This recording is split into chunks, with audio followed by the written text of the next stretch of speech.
Hey guys, Smalls here, and this is Trailer Day, where I go through all the trailers that came out during the week and review them. How do I review these trailers? Well, I base it off of what I see, how I feel, and what I can take away from it. And if you don't know what trailers I am talking about, then I will have a link to those trailers in the description below. Now let's get started. So I know this is kind of late. Today is actually Monday, so I'm going to be covering everything leading up to last Saturday. The Saturday that just passed, Saturday the 6th, I was at a convention over the weekend, so that's the main reason why I was not able to get to anything. So yeah. So the first thing that I've seen this past, or last week, I guess I would say, is Pet Sematary, the final trailer. This version gets straight to the point with the plot. It just goes straight into pretty much the main story, I would think.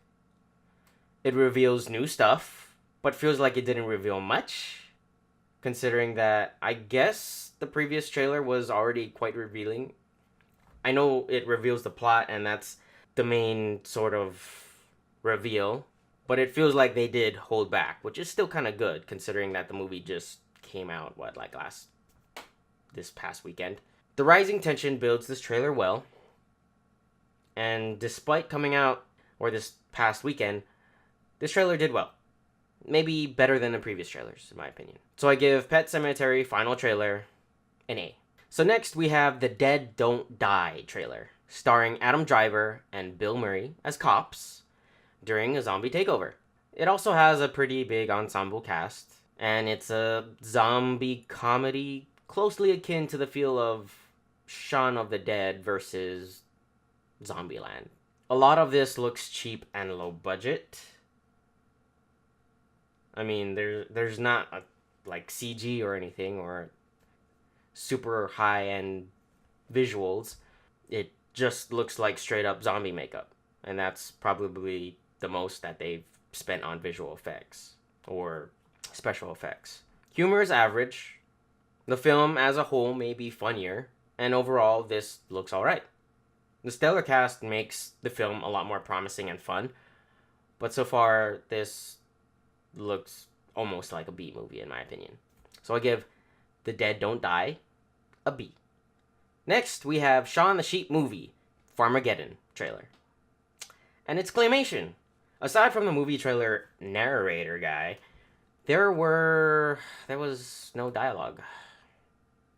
It seems pretty reliant on visual comedy and slapstick, and this looks actually really entertaining, especially for younger audiences. Overall, this trailer was charming, fun, and does well to cater to a general audience, not just the kids, but it also felt like a straight to digital sort of trailer because of the narrator guy.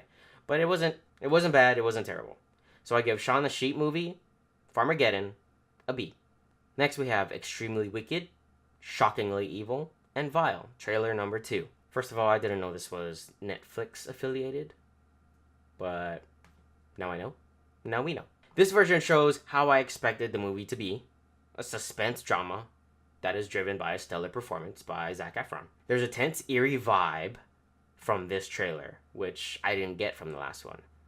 And overall, this trailer is way better than the first, as it shows performances and gives a better feel to this film, which is about a serial killer. Therefore, I give this trailer, Extremely Wicked, Shockingly Evil, and Vile, trailer number 2, an A-.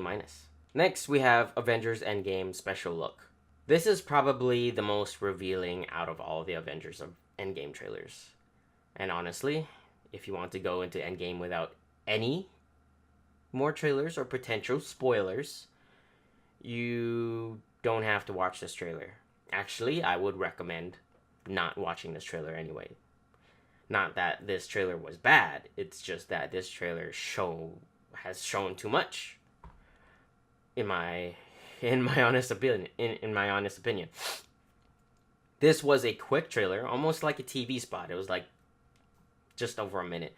But it has shown almost entirely, the entire trailer was like just new stuff. Because it was quick, most of what was seen wasn't given time to build, and thus I did not feel as riveted or invested in this trailer versus the last trailer that just came out. Overall, this was fine and good, but not needed for those that are super excited for the movie like I am. It would be best to stay away from this trailer, considering that has shown a lot of stuff that might be spoiler-ish. So I give Avengers Endgame Special Look a B+. Next, we have the Joker teaser, starring Joaquin Phoenix as Arthur as he becomes the DC Batman villain, the Joker. Everything about this looks unrelated to DC and Batman, aside from the final look of the Joker. What that means is, it doesn't look like the current DC. It looks way more grounded than I thought it was going to be. Like, it's almost Nolan-esque, but not as dark as the Nolan Joker or any of the Batmans that he made in terms of feel. It feels like it has a psychotic element to it, which is good because the Joker is not supposed to be sane, and this looks interesting. It gives us a different look at the Joker with an origin story, and there seem to be different layers to Joaquin Phoenix's performance based off of this trailer, which seem pretty amazing already. So I give the Joker teaser an A-. Next, we have J.T. Leroy trailer, starring Kristen Stewart as a girl that accepts becoming an alternate persona for Laura Dern's character, who is also a famous writer. This is a drama involving a weird, manipulative plot where a bisexual/trans romance may be involved. Much of the movie has been revealed in this trailer. Just a bit.